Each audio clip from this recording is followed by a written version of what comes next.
ሰበር መረጃ ተሰምቷል። ቲክቶከር አዶናይ እንዲሁም ሌሎችን ከእስር ለማስፈታት የተወጣጡ ልኡካን እናስባታለን። ግን አይመጣጥኑ ማለት አይቻልም። እኔም ከሌሎቹ ጋር ተደጋፊ ነኝ።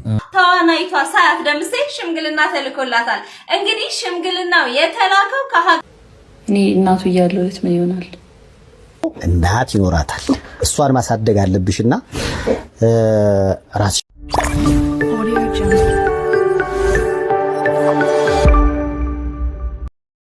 ሰላም ወዳችሁ የቻናሌ ተከታታዮች፣ በሌሎች እጅግ አነጋጋሪ የሆኑ ጉዳዮች ተመልሰናል ማለት ነው። ቤተሰቦች እንደተለመደው አብረን እናያለን፣ ሀሳብ አስተያየቶቻችን እንሰጣጣለን ማለት ነው። እናንተም ኮሜንት ሴክሽን ላይ የታያችሁትን የምታውቁትን ነገር ኮሜንት ላይ ታስቀምጡልኛላችሁ በጉዳዩ ዙሪያ ማለት ነው። ወዳችሁ ቤተሰቦች ሰብስክራይብ ያላደረጋችሁ ሰብስክራይብ፣ ላይክ፣ ሼር ማድረጋችሁን እንዳትረሱ። እንደነዚህ አይነት አነጋጋሪ ጉዳዮች ቶሎ እንዲደርሳችሁ የደወል ምልክቱን መጫኑን እንዳትረሱ። ቀጥታ ወደ ቪዲዮ እንመለሳለን። ሰበር መረጃ ተሰምቷል። ቲክቶከር አዶናይ እንዲሁም ሌሎችን ከእስር ለማስፈታት የተወጣጡ ልኡካን አባ ገዳዎች ወደ አዲስ አበባ ጉዞ ጀምሯል። ገዳ ስርዓት ወጥተው ይቅርታን ጠይቀው ህዝብን ታርቀው ኃላፊነትን ይህ ተቋም ወስዶ ህዝብ ጋር የሚቀላቀሉ ይሆናልም ብለውናል። በቲክቶከሩ እንዲሁም ደግሞ በሌሎች ጉዳይ እኔም ከዚህ በፊት የግል አስተያየትን ስሰጥ እንደነበር ሁላችሁም ታውቃላችሁ። አሁን ግን ጉዳዩ በአባ ገዳ ስለተያዘ ያው እኔም ፍሮም ሳም አይደለው ከማዛመድ ከማስታረቅ ውጭ አማራጭ የለኝም በሚል እኔም ተቀላቅያለሁ። እንግዲህ ሰላም ለሁላችሁ። ዛሬ የምናወራው ስለ ሰላም፣ ስለ ፍትህና ስለ ወጣቶች ዕጣ ፈንታ ነው።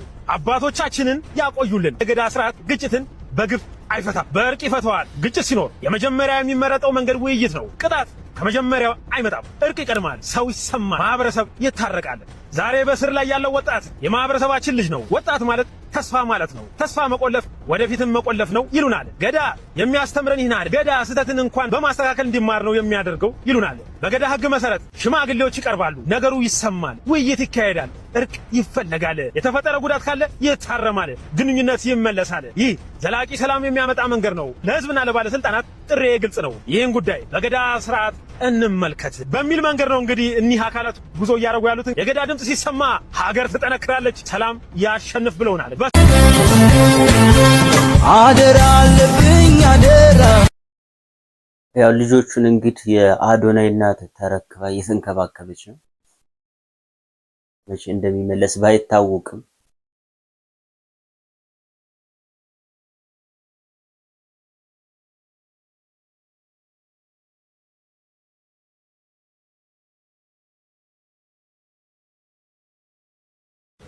እኔ እናቱ እያለሁት ምን ይሆናል?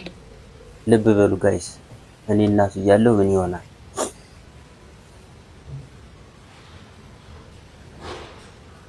እዛ በኮሜንት ያጨናንቋታል ማለት ነው።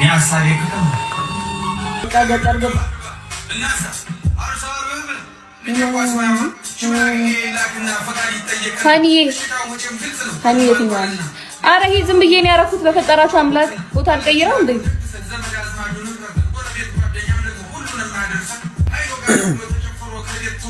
ቀለበቱ ምንም አይደለም። የሆነ ቦታ ደግሞ ስለሱ አጠይቁኝ ምናምን ነገር ትል ነበር። ስለሱ አጠይቁኝ ምናምን እያለች የተበሳጨች ነበር። እሷ ማውራት አትፈልግም ስለ ጆን ዳንኤል። በጣም ብዙ ጊዜ ኮሜንት ላይ እየጻፉ ሲያጨናንቋት እንዴት ሆነ ጆን ምናምን ስለሱ አጠይቁኝ አይነት የመመረር አይነት እንትን የለም። እንደዚህ አይነት ነገሮች ነው እንትን የምትለው። ከዛ በተጨማሪ ደግሞ ከቤተሰቦቿ ምንም አይነት ቅርበት አላየውም እስካሁን። በተለይ ዳንያ የምትባለው የጆን ዳንኤል እህት ጃኒ ጋር ነው በጣም ያላት ሪሌሽን ያላት ቅርርብ ኮሚኒኬሽን ምናምን ጃኒ ጋር ነው። በጣም እንደምትወዳትም ትናገራለች ጃኒን ማለት ነው። እዚህኛይቱ ጋር ምንም አይነት ቅርበት የላቸውም እና የቤተሰብም እንትንም ወይ ግፊትም ምናምን ሊሆን ይችላል። የሁለቱ ነገር የትም የሚደርስ አይመስልም። ኦንሊ አባትና ልጅ ብቻ የልጁ እናትና አባት ብቻ ሆኖ የሚቀጥሉ ነው ይመስለኝ። እናንተም እስኪ የታዘባችሁትን ነገር ኮሜንት ላይ ያስቀምጡልኝ። ወደ ሌሎች ጉዳዮች ነበር ሰምተናል ምናምን ከእድሜ ማኳያ አይመጣጠኑ የሚል ሀሳብ ሰጥቼ ነበር። እንዴ ፍቅር ነው እንጂ እድሜ ምን ያደርጋል ምናምን። ሳያትን ሁልጊዜ እንደዚህ ስለምናያት በጣም ልጅ አድርገን እናስባታለን። ግን አይመጣጠኑ ማለት አይቻልም። እኔም ከሌሎቹ ጋር ተደጋፊ ነኝ። ምክንያቱም ፍቅር በእድሜና በነገሮች አይወሰንም ብዬ የማስብ ሰው ነኝ። ኤኒዌይስ ግን ታላቁ ነች የሚለውን ነው እሱ አይመለከተኝ። እዛው እንደጀመርክ ራስን ይጨጭፉ አትክተተኝ። ካቃተህ እኔ ለምን እላለሁ? ተውት እላለሁ። አይ ስለገባኝ ነው። በእድሜ አይወሰንም የምልህ ፍቅር እንደዚህ አይነት ሪሌሽንሺፕ ማተር አያደርግም። ዋናው ነገር መግባባቱ ነው። እቺ ልጅ ፈርዶባታል ሰሞኑን። አርቲስት ሳያት ደምሴ ኢንስታግራም ፔጇ ላይ በለጠፈችው ፎቶ ምክንያት በብዙ ዘንድ መነጋገሪያ ሆናለች። ይህ የሆነው ደግሞ ምንድነው? መልእክተኛውን ኢንስታግራም ፔጇ ላይ መልእክተኛው ፀሐይነህ ስትል በኢንስታግራም ፔጇ ላይ ለጥፈው ነበር። በዚህ ምክንያት ብዙዎች መነጋገሪያ አድርገዋታል። የአብዛኞች ደግሞ አስተያየት ምርጥ ጥምረት ወይም ደግሞ ጥሩ ጥንዶች ይወጣቸዋል ሲባልም መልእክተኛውና ሳያት ደምሴን እያጣመሩ ብዙ ነገር እያወሩ ይገኛሉ። ኢንስታግራም ፔጇ ላይ የለጠፈችው ፎቶ በምስሉ ላይ የምትመለከቱት ነው።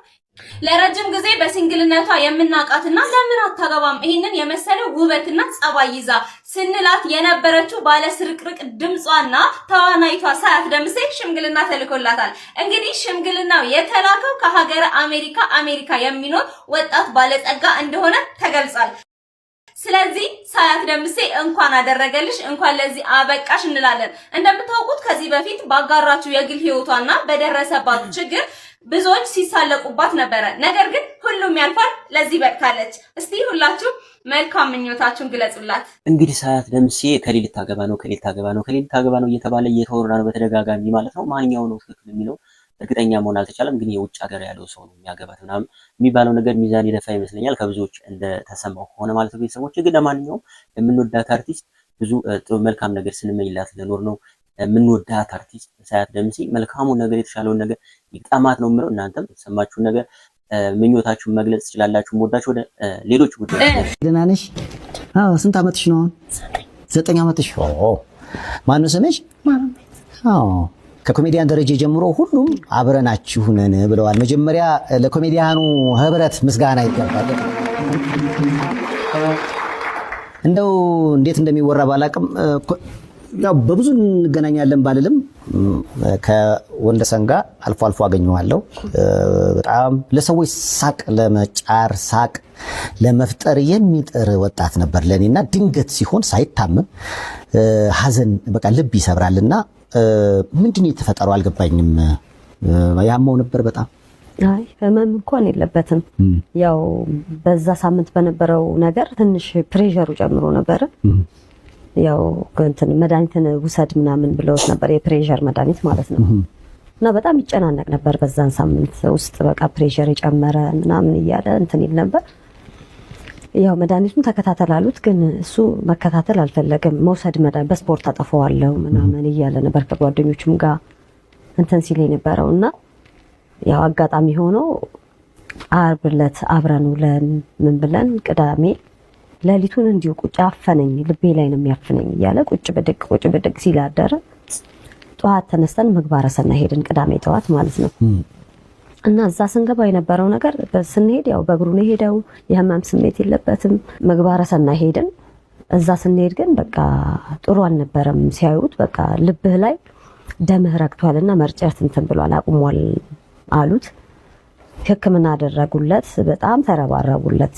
እና እኛ እንደዚህ ይሆናል ብለን አልጠበቅንም። ከልቡ ጋር ምንም ያው የደሙ የፕሬሸሩ ስለነበረ እና ከባድ ነበር፣ በጣም ከባድ ነበር ማለት።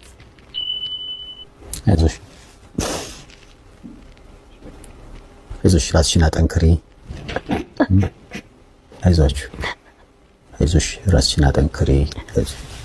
ለሚሰጠው እንትን አልነበረም እንደዚህ ማለት ለሞት የሚያደርገው ነው ብለን እኛ አልጠበቅንም። ስንሄድ እንኳን ያው ልጃችንን ይዘን አንድ ላይ ነው ተሰብስበን ሄድና ቶሎ ለመመለስ ነው እንደውም ፕላን አድርገን የወጣ ነው። በቃ ይሁን የምንጠይቃቸው ሰዎች ነበሩ፣ እናት ነበሩ ሰፈር የታማሙና ሄዱ። ግን እንደዚህ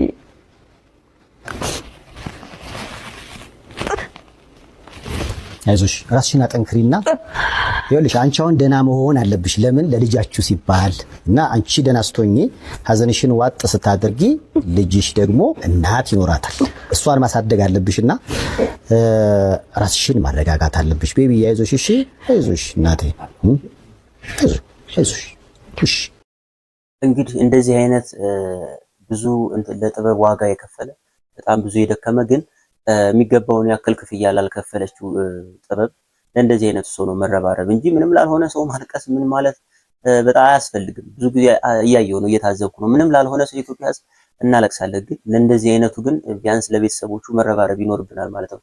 እጅግ በጣም ያሳዝናል የሰውየው ነገር። ያው ለቤተሰቦቹ ግን ብዙ ሰው ቢረባረብላቸው ደስ ይለኛል ማለት ነው። ቤተሰቦች የዛሬው ይህን ይመስላል። በሌሎች ጉዳዮች እንመለሳለን ማለት ነው። የምወዳችሁ ቤተሰቦች ሰላማችሁ ይብዛል።